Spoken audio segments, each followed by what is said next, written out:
Okay, spring statement and pensions. There's a lot going on in government right now, and we were expecting a quiet spring statement for pensions, and that's exactly what we got. However, there are quite a lot of other changes due to come in for pensions from April, so let's just quickly recap on some of them.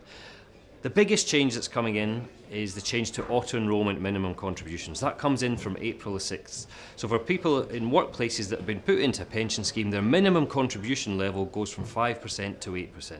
And that contribution is made up by a combination of the taxman, the employer, and the employee contribution. So it's a fairly significant increase from 5 to 8%, but what the Chancellor did highlight in his spring statement is that we've just seen the strongest year for earnings growth in a decade. And that we're also seeing a change to the personal allowance increase, which should soften the blow of that increase in contributions.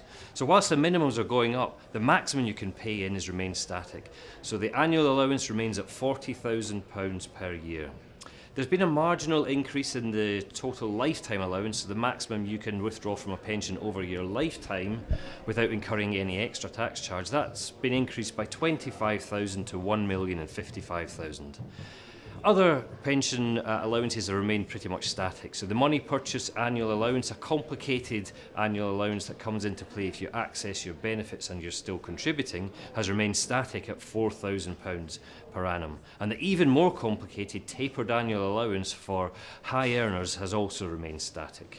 What has changed is the basic state pension and the state pension, so you'd expect to see that increase because it's got a triple lock on it. Last year it went up by 2.6%, so that's about £4.15. If you're on the new state pension, that's £168.60 per week.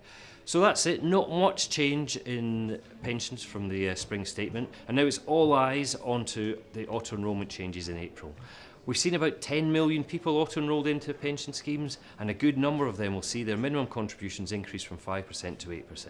We went through an increase in contributions in 2018, and that proved to be really successful with most people remaining in. And let's hope for a similar level of success in 2019.